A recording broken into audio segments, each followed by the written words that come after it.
안녕하십니까. 역사진영 여행자 CR의 꿈입니다. 지난 시간에는 임기중 유고를 당한 미국 대통령들과 1대부터 6대 건국의 아버지 대통령들에 대해서 알아봤습니다. 오늘은 그 이후의 대통령들에 대해서 공부해 보겠습니다. 미국은 7대 앤드류 잭슨 대통령 때부터 본격적인 대중민주주의 시대가 열립니다.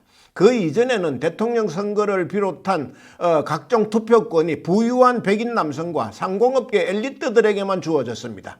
재산 소유와 납세 실적을 기준으로 투표권을 줬습니다.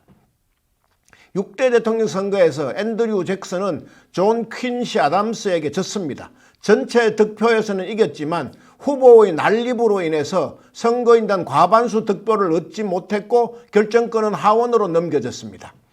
부유층 백인 남성들의 전유물이었던 의회는 득표에서 1위를 차지했던 가난한 전쟁 영웅 출신의 잭슨보다 전직 대통령의 아들이자 국무장관을 지낸 정치 명문가 출신의 득표율 2위의 존 퀸시 아담스를 대통령으로 결정했습니다. 이에 대통령 자리를 도둑 맞았다고 생각한 앤드류 잭슨은 그 후 다음 대통령 선거가 있을 때까지 줄기차게 투표권을 재산이나 학력과 관계없이 대다수의 백인 남성으로 확대하자는 운동을 전개했고, 새롭게 미 연방에 합류한 주를 비롯해서 많은 주들은 잭슨의 대중민주주의에 찬동해서 선거법을 고쳤습니다. 잭슨은 또 원래 퀸시 아담스와 함께 있었던 민주공화당을 탈당해서 민주당이라는 새로운 당을 창당했습니다. 현재의 민주당의 모체를 앤드류 잭슨이 만든 것입니다. 결국 1828년에 치러진 퀸시 아담스와 잭슨 간의 리턴 매치에서는 잭슨이 178대 83이라는 더블 스코어 차이로 퀸시 아담스를 눌렀습니다. 미국이 본격적인 대중민주주의 시대를 개막한 것입니다. 앤드류 잭슨은 미국 대통령의 역사에서 또 하나의 큰 이정표를 남겼습니다. 전쟁 영웅은 비교적 쉽게 대통령이 된다는 것입니다. 잭슨은 1812년부터 시작한 미영 전쟁에서는 영국군을 물리치는 데 큰 공헌을 세웠습니다. 1817년부터 계속된 플로리다 거주 인디언 부족인 세미놀족과 치룬 세미놀 전쟁에서도 승리해서 플로리다를 미국 영으로 만드는 기초를 마련했습니다. 가난한 집안에서 태어나 정규 교육도 얼마 받지 못했지만 군에서의 잇따른 맹활약으로 전쟁 영웅으로 부상했고 결국 대통령까지 올랐습니다. 앤드류 잭슨의 성공 사례 이후에 윌리엄 해리슨, 12대 제커리 테일러 등이 미영 전쟁, 미국 멕시코 전쟁의 전쟁 영웅으로 대통령에 당선됐고, 그것은 남북 전쟁의 북군 총사령관을 지냈던 18대 율리시스 그랜트, 미국 전쟁에서 러프 라이더스라는 민병대를 조직해 참전해서 졸지에 전쟁 영웅으로 부상했던 26대 시어도 루즈벨트, 2차 대전의 연합군 총사령관으로 전쟁을 승리로 이끌었던 드와이트 아이젠하워에 이르기까지 전쟁 영웅 대선 불패의 신화로 이어졌습니다. 이쯤에서 잠깐 역대 미국 대통령을 순서대로 공부하는 이유에 대해서 한번 짚어보겠습니다. 일단 미국 대통령의 역사는 당시의 세계사를 이해하는 데 큰 도움이 됩니다. 독립전쟁에서 조지 워싱턴의 취임 때까지는 영국의 산업혁명기와 프랑스 혁명 때와 거의 일치합니다. 초대에서 6대에 이르는 건국의 아버지들 기의 대통령사는 나폴레옹 전쟁과 빈 체제 등 유럽사를 이해하는 데 도움이 됩니다. 그 다음 시기는 아편 전쟁과 페리 제독의 일본 흑선 내항 등 동북아시아의 제국주의 침략 기화 때를 같이 합니다. 그 후의 세계사는 미국 대통령사와 나란히 공부할 수 있습니다. 한 가지 이유가 더 있습니다. 국민 배우라는 호칭에 전혀 손색이 없는 탤런트 이순재 씨는 언젠가 TV에 출연해서 역대 미국 대통령을 순서대로 모두 외웠습니다. 그것이 80대 중반대의 일입니다. 자신이 미국 역대 대통령을 외울 수 있는 한 대사를 암기할 수 있고 대사만 외울 수 있다면 죽을 때까지 연기할 수 있다는 생각으로 수시로 미국 역대 대통령 외우기를 한다고 했습니다. 구글 검색에서 이순재 미국 대통령 이렇게 치면 그가 미국 대통령 외우기를 하는 모습을 보실 수 있습니다. 저는 CR의 꿈 구독자 여러분도 이순재 씨처럼 할 수 있다고 생각합니다.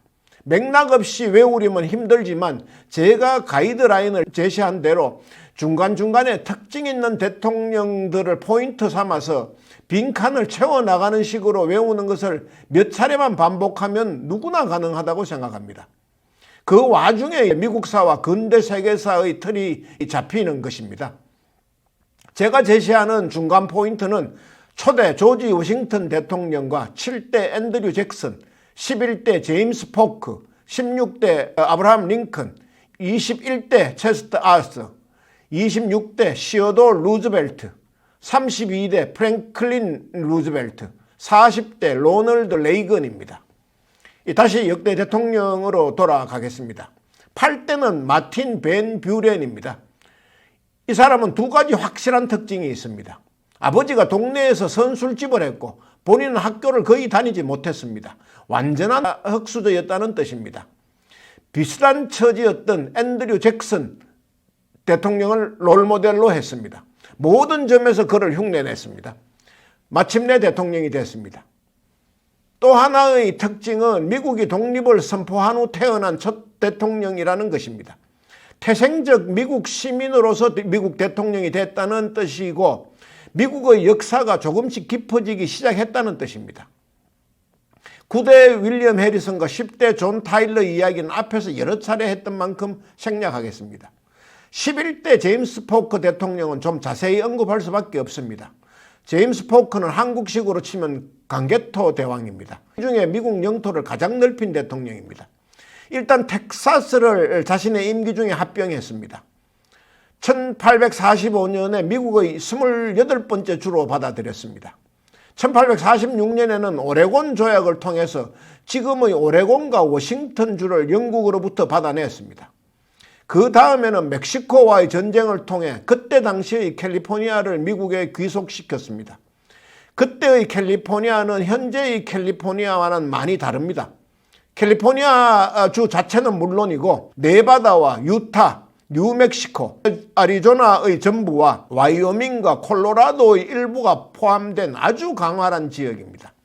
그 지역을 실제적으로는 전쟁을 통해서 멕시코로부터 빼앗았지만 형식상으로는 과달루페 이달고 조약이라는 것을 체결해서 1,500만 달러의 돈을 주고 산 것처럼 만들었습니다. 그 후에 미국의 본격적인 서부 개척 시대가 시작됐습니다. 골드러시와 포리나이너스, 대륙 횡단철도의 개통과 중국인의 미국 이주 등 자세한 서부 개척사는 제가 과거에 올렸던 미국 이야기에 자세히 나와 있습니다. 말이 나온 김에 드리는 말씀입니다만 차제의 미국 역사를 한 번 더 제대로 공부하고 싶으시다면 제가 과거에 올렸던 미국 이야기 1편부터 20편까지를 쭉 한번 들어보시라고 권합니다. 재생 속도를 1.25나 1.5까지 해놓고 들으셔도 잘 들립니다. 저도 재생 속도를 1.5로 맞춰놓고 수시로 듣고 있습니다. 저도 공부를 다시 해야 되니까요. 그렇게 해서 계속해서 두어 번 연속 들으시면 미국의 역사가 어느 정도 선명하게 각인될 것입니다. 하여간 제임스 포크는 그렇게 큰 업적을 남겼는데 미국 국민들은 이 사람을 잘 알지도 못하고 기억도 못합니다. 이유는 이 사람이 재선에 도전하지 않고 한 번의 임기만 했고 또 임기를 끝내자마자 곧바로 죽었기 때문입니다.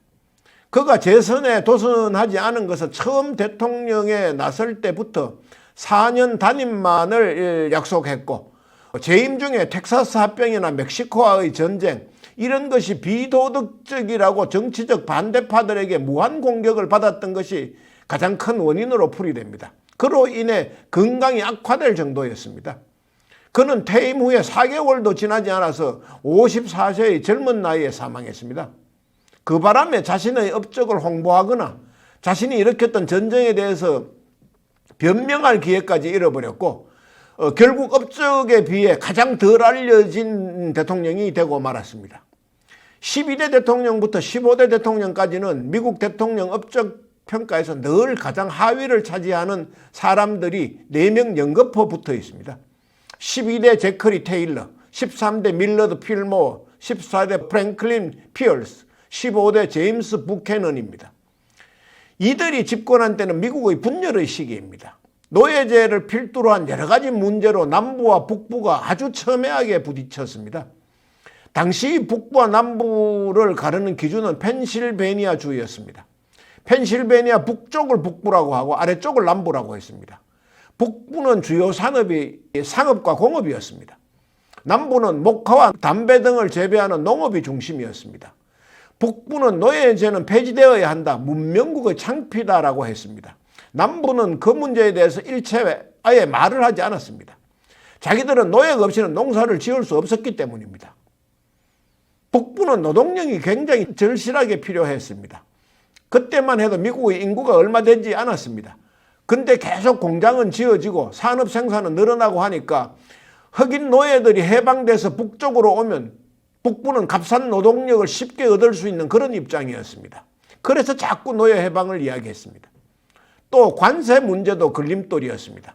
당시까지 미국의 상공업은 유럽에 비해서는 아직 어린아이 수준이었습니다. 주요 공산품들은 산업혁명을 성공한 영국 본토 또는 프랑스나 독일 이런 데서 수입했습니다. 그런 상황에서 관세가 없으면 물건을 싸게 살 수 있습니다. 남부는 당연히 관세가 없기를 원했는데 북부에서는 나라가 관세로 유럽 수입품을 좀 막아줘야 국내 산업이 보호하고 발전한다. 이런 논리로 정부에 관세 장벽을 세워줄 것을 계속 요구했습니다. 이처럼 남부와 북부는 사사건건 부딪혔기 때문에 언제 갈라져도 이상하지 않은 상황이었습니다. 그때 대통령이 됐던 위의 4명의 대통령들은 남부와 북부의 분열과 충돌에 대해서 별다른 조치를 취하지 않고 폭탄 돌리기만 했습니다. 내 임기만 끝나면 된다. 이 문제만 피하면 된다 하는 식이었습니다. 이 사명은 아무도 재선되지 않았습니다. 그때 등장한 인물이 미국 연방을 구원한 불세출의 영웅인 16대 아브라함 링컨 대통령입니다. 링컨이 어떤 일을 했는가 하는 것은 CR의 꿈 미국 이야기 12편을 참고하시기 바랍니다. 하여간 링컨은 단호했습니다. 폭탄 돌리기를 하지 않고 뜨거운 감자를 누구에게도 떠넘기지 않고 자신이 직접 처리했습니다. 수정헌법 13조를 통해 노예를 해방시켰고 남북전쟁이란 희생을 치르면서 연방을 지켜냈습니다. 그 과정에서 링컨은 엄청난 정치력을 발휘했습니다. 정적이었던 사람을 전쟁 장관에 앉히는 등 반대파에게도 요직을 나눠줬고 그들을 백악관으로 초청해서 계속 설득했습니다. 링컨은 설득의 귀재였습니다. 그래서 자신의 뜻을 다 관철시켰던 것입니다. 스티븐 스필버그의 영화 링컨을 보면 링컨의 인간적인 고뇌를 포함한 그런 모든 노력들이 자세하게 묘사되어 있습니다. 한번 보시기를 강력 추천합니다. 어쨌든 그 시기에 링컨이라는 대통령을 만났다는 것은 미국의 큰 행운입니다. 링컨의 피살로 인해 대통령직을 승계한 17대 앤드류 존슨과 그 이후의 18대 율리시스 그랜트, 19대 러드포드 헤이스, 20대 제임스 가필드 등은 망가진 남부를 재건하는 임무를 맡았습니다. 다소간의 차이는 있지만 특별히 큰 족적을 남긴 사람은 없습니다. 그렇지만 그때는 미국의 산업혁명 시기입니다. 대륙 횡단철도 개통부터 시작해서 미국의 물류와 산업이 폭발적으로 성장했습니다.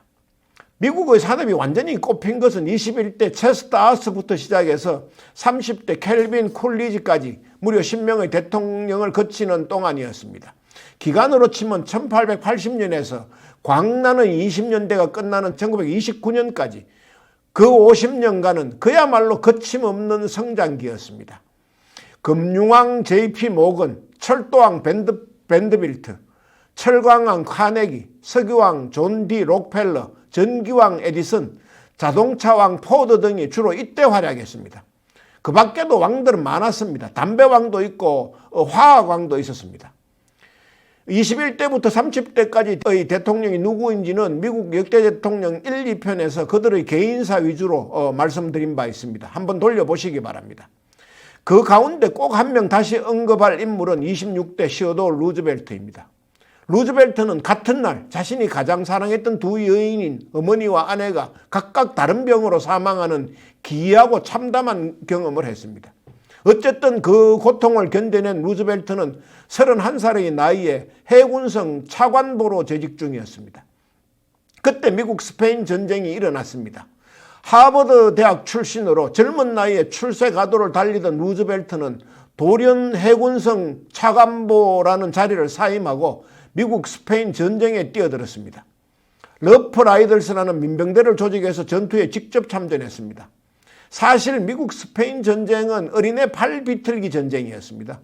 쿠바에 주둔 중인 스페인 군대는 불과 몇 명밖에 되지 않았습니다. 그렇지만 어쨌든 그 당시 시어도어 루즈벨트의 일거수일투족은 미국 언론들의 굉장한 주목을 받았습니다. 명문가 출신이면서 명문대 졸업생인 전도 유망한 젊은 고위관리가 현직을 포기하고 조국을 위해서 민병대를 조직해 전투에 직접 나섰다는 것은 언론에게는 참으로 좋은 기사거리였습니다. 신문들은 앞다퉈서 매일같이 시어도어 루즈벨트의 일거수일투족을 보도했습니다.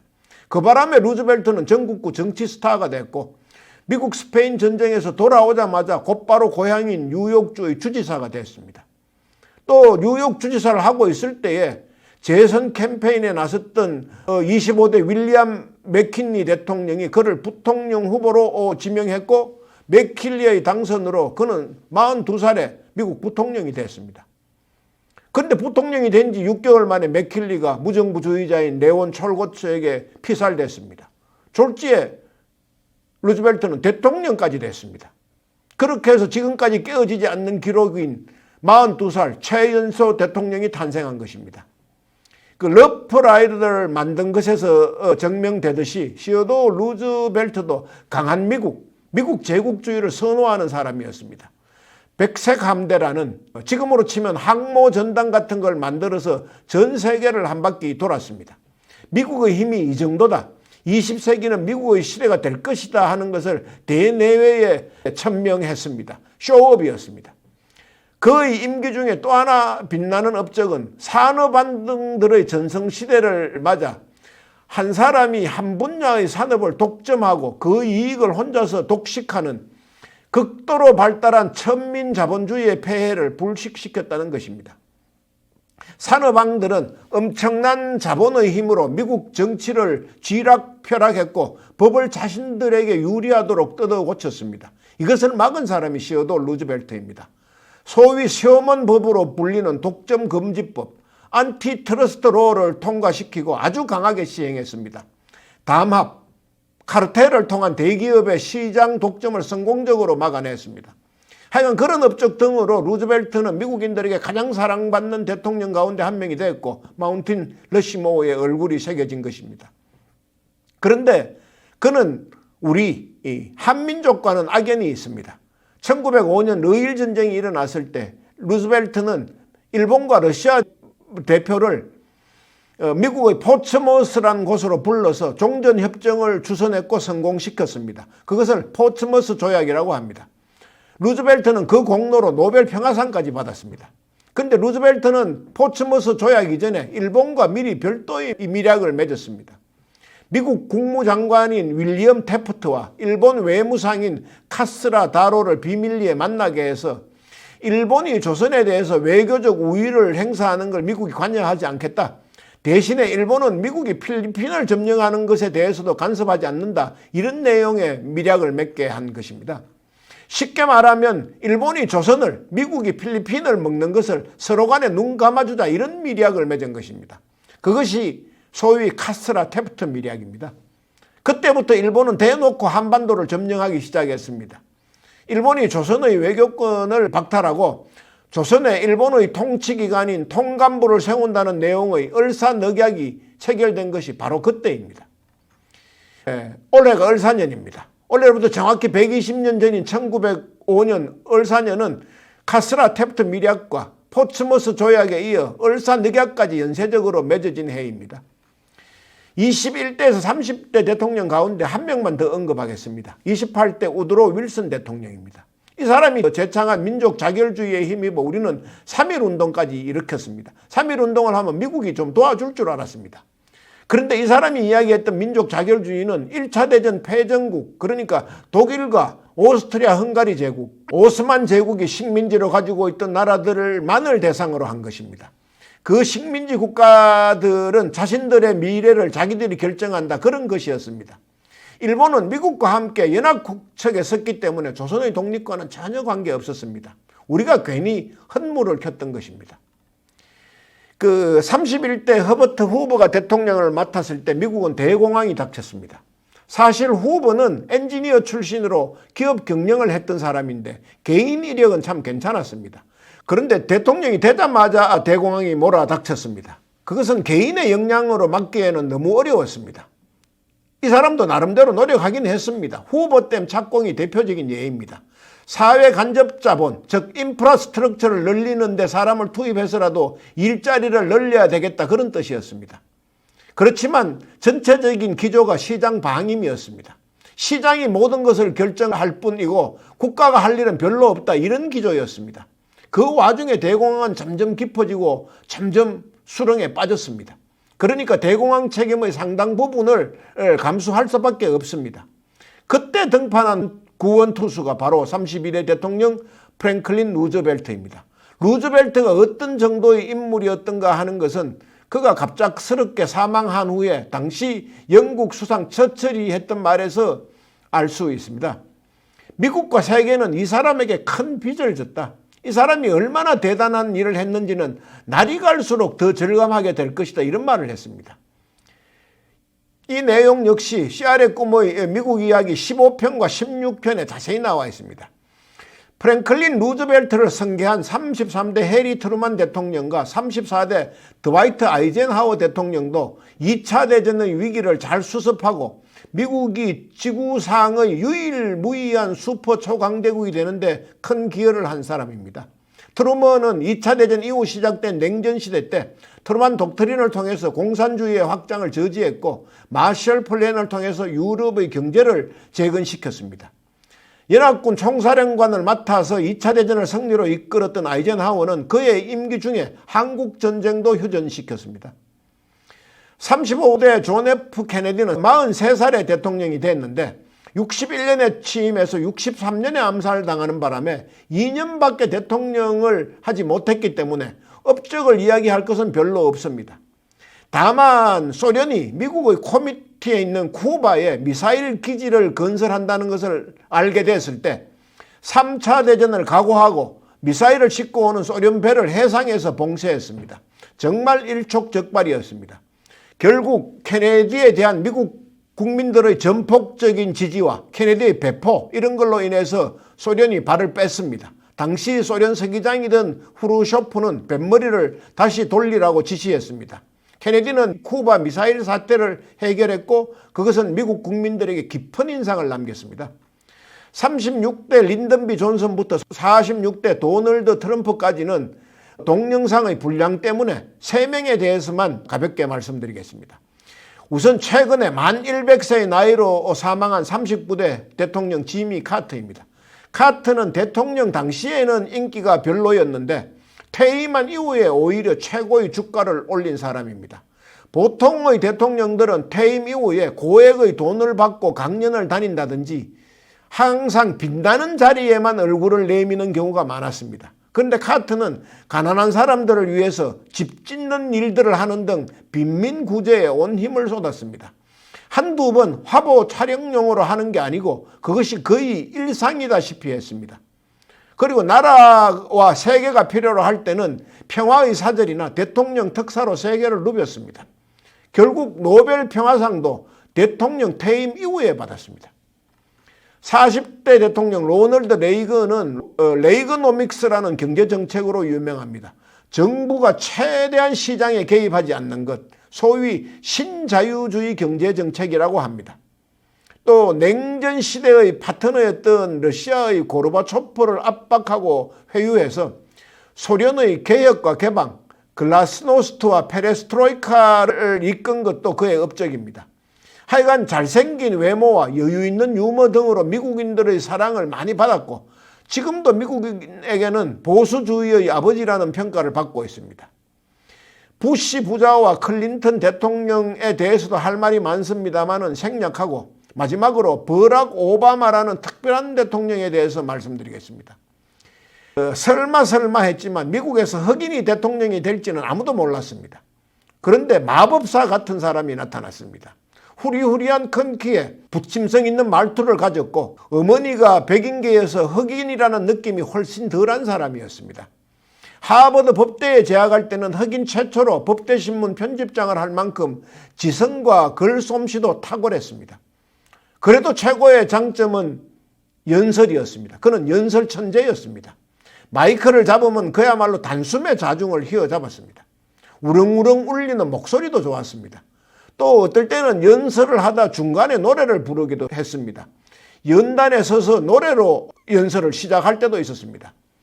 인종주의로 인한 테러로 숨진 흑인들을 추모하는 자리에서 추모사 도중에 그가 불렀던 Amazing Grace는 세계를 감동시켰고 미국을 울렸습니다. 그리고 연설 중에 자기도 잘 울었습니다. 울어야 될 때 울고 웃어야 될 때 웃을 줄 아는 사람이었습니다. 백인들도 이 사람의 매력에 굴복했습니다. 사상 최초의 흑인 대통령이 미국에서 탄생했습니다. 44대 미국 대통령 버락 오바마였습니다. 그리고 다시 도널드 트럼프의 시대가 왔습니다. Make America Great Again. 원래 한 번도 그레이트하지 않은 적이 없던 나라인데 다시 그레이트하게 만들겠다는 것이 뭔지는 잘 모르겠습니다만 어쨌든 그 말에 많은 미국인들이 홀렸습니다. 참으로 특별한 사람이었습니다.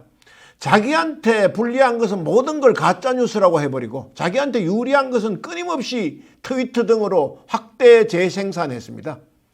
TV로 생중계되는 대선 후보 토론회에서 상대방인 힐러리 클린턴을 향해 욕설에 가까운 비속어를 날렸습니다. 그래도 대통령이 됐습니다. 하여간 트럼프는 거의 모든 행동에 미국인 다수의 면죄부를 받는 아주 이상한 마력을 가진 인물입니다.